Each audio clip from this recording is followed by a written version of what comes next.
Tonight on Nation to Nation, calls grow for an Indigenous judge to be appointed to the Supreme Court of Canada. But judges have to know French. This retired First Nations judge compares it to the assimilationist policies of residential schools. And then once you become like us, then you can be one of us and you can get into that decision making, which I think is completely the opposite of what it should be. Liberal MP Lenore Zan's environmental racism bill survives second reading this week. One of its provisions is possible compensation due to the effects of pollution. But one activist says it may be too late for those already sick from the environment.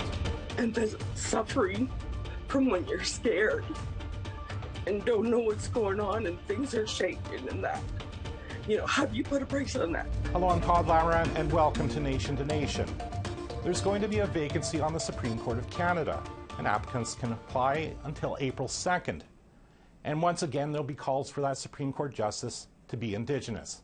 But there's a catch, and it has to do with the language requirement that Prime Minister Justin Trudeau put in place when first elected, that all judges have to be fully bilingual, English and French. And it's eliminating a lot of qualified Indigenous candidates. Our first guest knows how that feels.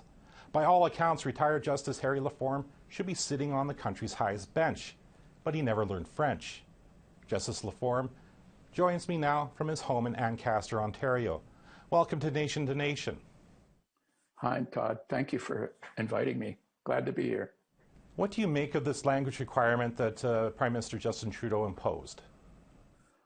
Well, I think at the end of the day, and I've thought about this a lot, of course, I was a trial judge for 11 years and one of the first Indigenous people to do that. In 2004, I was appointed to the Court of Appeal for Ontario, and I was the first Indigenous person in Canada's history to be appointed to an appellate position in Canada. And I sat there for 14 years and waited and patiently for another Indigenous person anywhere in Canada to be appointed. So I mean, being a judge can be a lonely existence, especially when you come from a place that nobody else on the bench comes from. I come from the Mississaugas of the Credit First Nation. My life has been about First Nations, Indigenous issues, and their relationship with Canada. So when I got to the Court of Appeal, I was pretty much alone. My colleagues were fantastic, but we had nothing in common in terms of our lived experience or what the issues were that we were passionate about. I was pretty much alone. And then I retired in 2018, and there had still never been another Indigenous person appointed to an appellate court in Canada. When it came time to think about the next level, which I think is very, very important to Canada and for Indigenous people, and we've been talking about this for 20 years at least, an Indigenous person needs to go there. Well, the Prime Minister then put a policy in place at the time that any candidate for consideration to the Supreme Court of Canada had to be functionally bilingual. And in other words, they didn't have to be bilingual in the sense that they could be considered totally bilingual. They just had to be functionally bilingual. And I wasn't even that.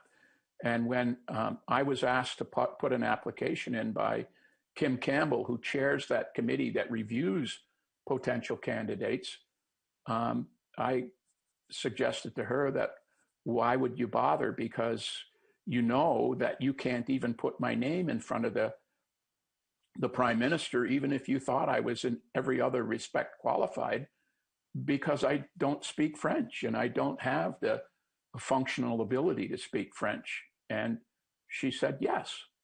And as a First Nations person and somebody who grew up on their reserve, knows a little bit about the history, I thought that was pretty unfair.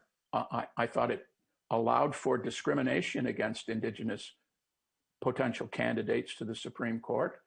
And I thought it was insensitive in many ways because it was another barrier being put in place, which I would have thought the government knew was a barrier if they know anything about the history of Canada and Indigenous relations. So I was, at that point, fairly offended by both the criteria, and I don't have anything against the notion of bilingualism, but I think there's got to be an exception when it comes to an Indigenous candidate to the Supreme Court. And I just think we're treated differently than the potential candidacy of others for reasons that have little to do with Indigenous people, but everything to do with colonialism and the government's control over Indigenous people. Now, of course, the vacancy we're talking about right now is probably going to come from Ontario. Yes. A little over 3 years ago, the Prime Minister wanted to appoint somebody from the West. And another Indigenous person's name was floated at the time. It was legal scholar John Burroughs. But he didn't speak French, and of course he wasn't appointed.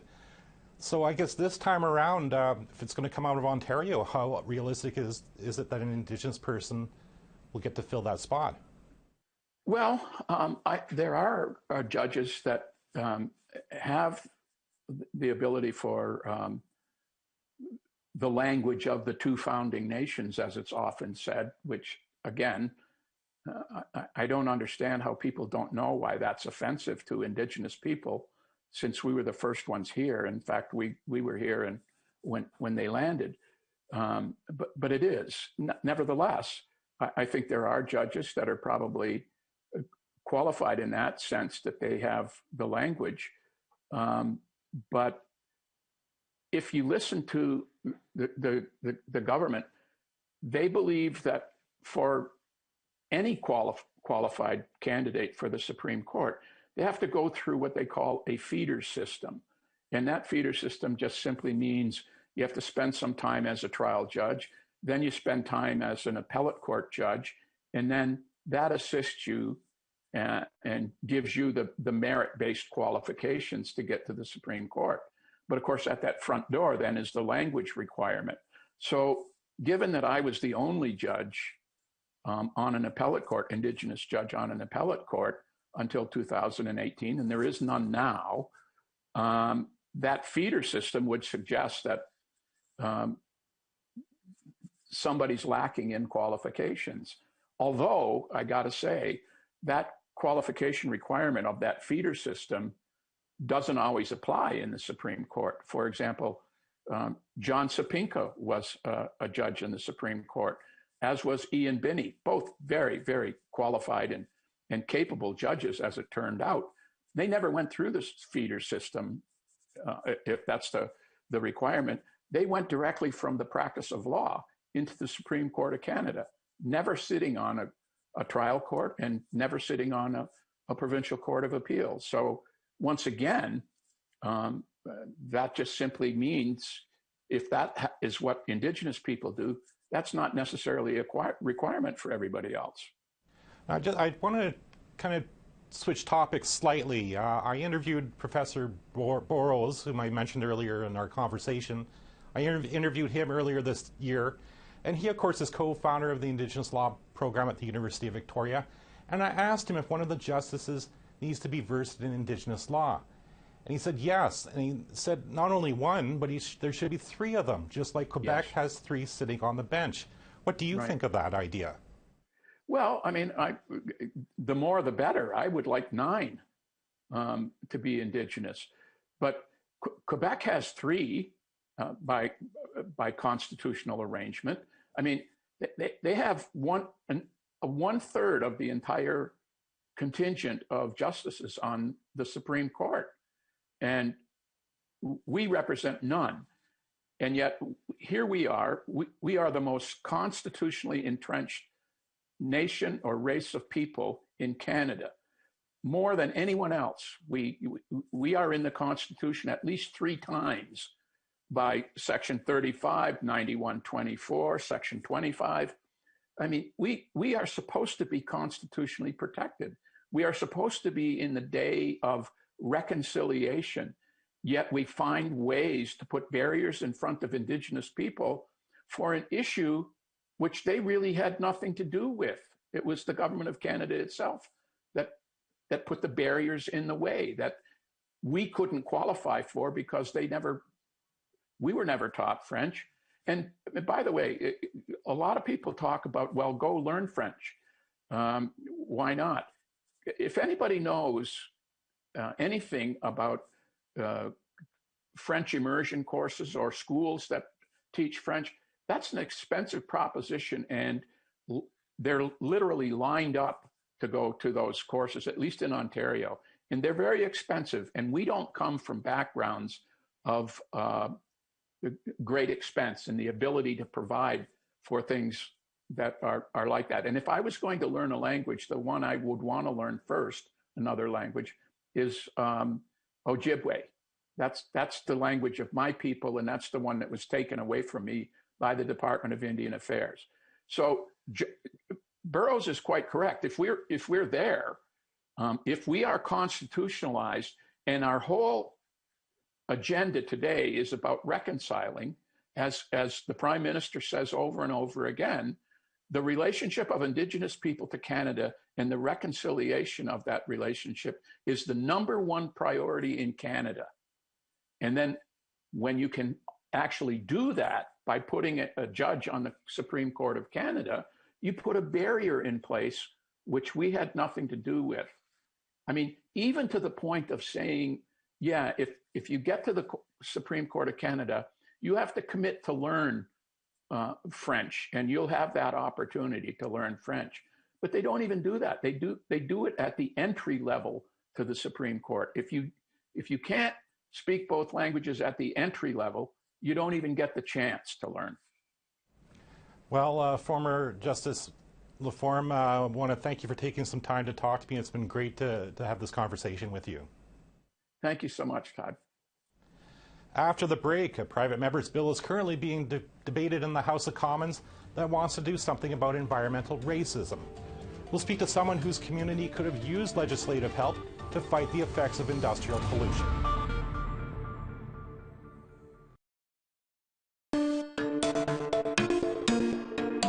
Welcome back.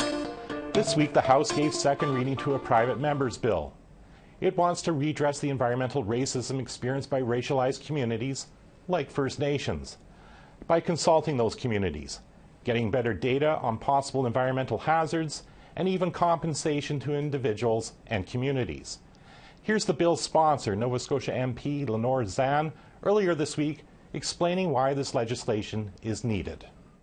Research shows that racialized people have higher rates of chronic disease and are more vulnerable to both climate change and new diseases like COVID-19 due to the long-standing structural inequities which have caused poverty, leading to unstable housing and food insecurity. Environmental racism is a major contributor to these inequities, since a disproportionate number of racialized communities are located in areas that have been exposed to major polluters emitting toxins associated with cancer, respiratory illness, and birth defects. A community that could have used legislation like this decades ago is the Aamjiwnaang First Nation. It's near Sarnia, Ontario, and it's literally across the street from a Suncor refinery in a place nicknamed Chemical Valley, and has had a long history of health issues that our next guests say is related to the effects of pollution. Ada Lockridge has been fighting for decades to get a better response from industry and government to her community's concerns, and she joins me now. Welcome to Nation, Ms. Lockridge. Arnie. Now, what have been some of the health issues your community has had to deal with over the decades? Well, a lot of our children have breathing issues. Our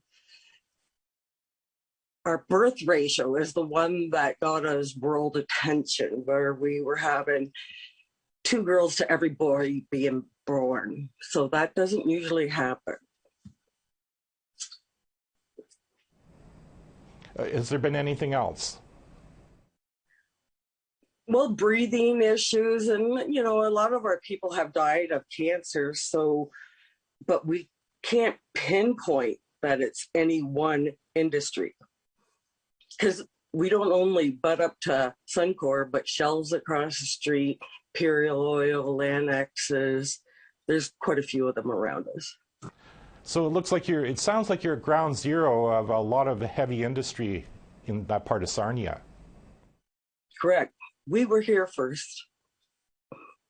We sold the land a long time ago when we did not have lawyers. We had Indian agents looking out for our best interest.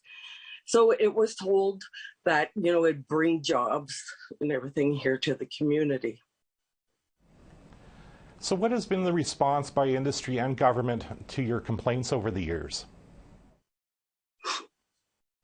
Yeah, they call them complaints too, but it's our reality. And when we report an incident or anything happening, they try to do certain things. Like they say they have a native hiring policy. And yeah, I believe it was Suncor, they put cedar trees all around our cemetery because all we could see was all their machinery and hearing it. And our cemetery has been there for years and years. But what has been the response, I suppose, to some of the health complaints that you talked about earlier from industry and government? Well, they used to say, I know the one guy had said, and a lot of people have said, that it's our smoking and drinking and drugs that do that. But, we were compared to another First Nation, not far enough away that it doesn't get as much, exposure as we do. And there was nothing wrong with our birth ratio.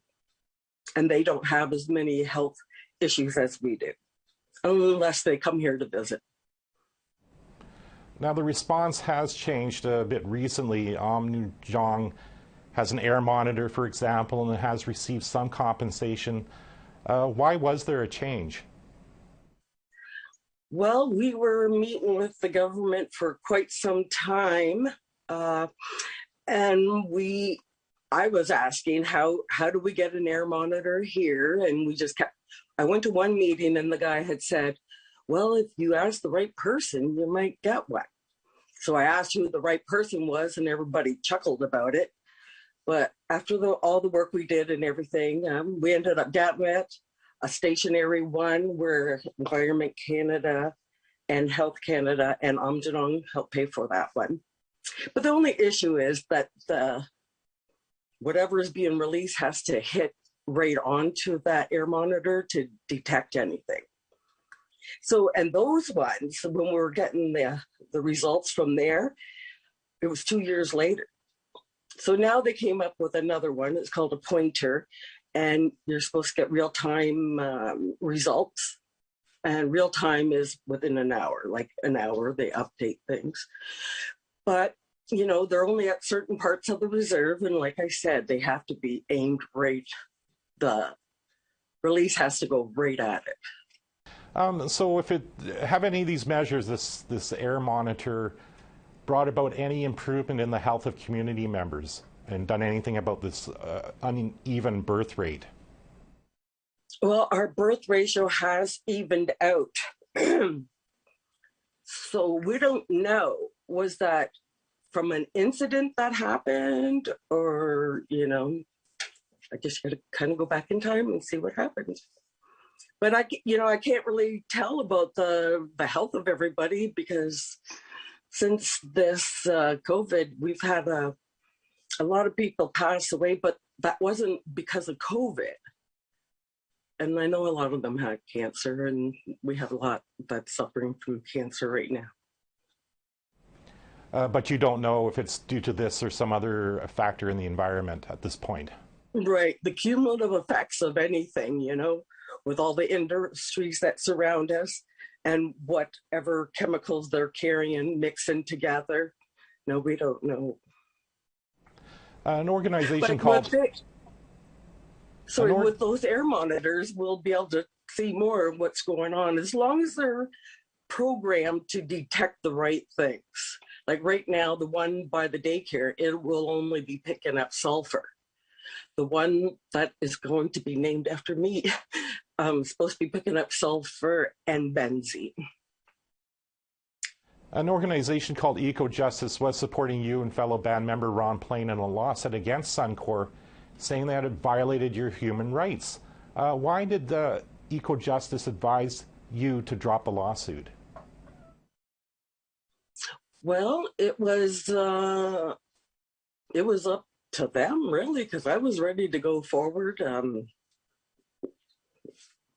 But whatever, like we still call it a win. It was out there. It was made national news, international news and stuff. So that just kind of keeps things rolling with the government. They want you to find out things and then shame them on TV before they do anything. I mean, that's my opinion, but. Do you think something like Lenore Zan's proposed bill, which we of course heard the clip from her, help your community?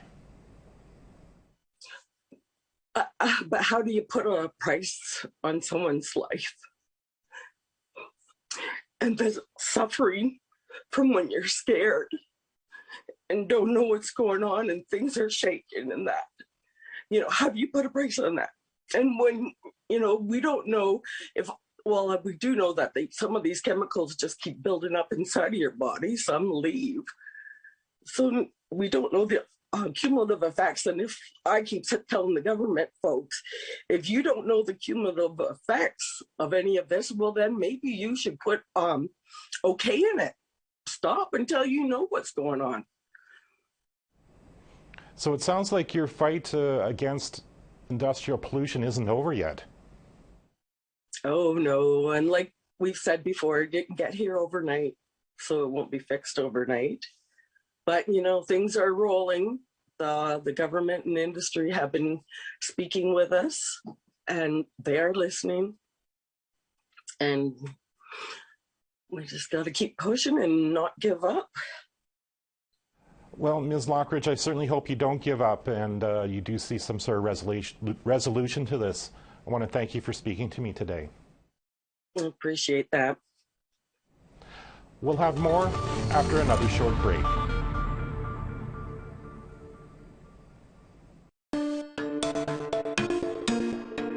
Welcome back. Before the break, I mentioned Liberal MP Lenore Zan's private members bill. It's known as Bill C-230. Yesterday afternoon, it did indeed pass second reading, and Speaker Anthony Rota referred it to the House's Standing Committee on the Environment and Sustainable Development for study.